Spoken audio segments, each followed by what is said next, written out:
ভাত হয়ে গেছে, যে ভাতের হাঁড়ি ভাত হয়ে গেছে, রেখে দিলাম। এবার অন্য কাজ করব, বেগুনের ভর্তা করব, বেগুন আর টমেটো। ওই দেখো দেখো কেমন করে করবো, এটা ছাড়িয়ে নিচ্ছি। হ্যাঁ,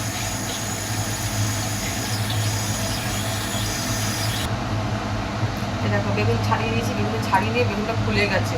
দেখো বেগুনের ভিতর থেকে কি বেরোচ্ছে, এই দেখো রসুন, এই দেখো রসুন, ঠিক আছে। বেগুনের ভিতরে রসুন দিতে বলছে কাকিমা।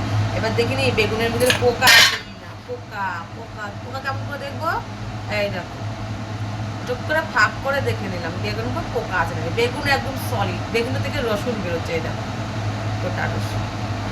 বেগুনটা ভালো, পোকা নেই, তাহলে ভর্তাটা করা যাবে।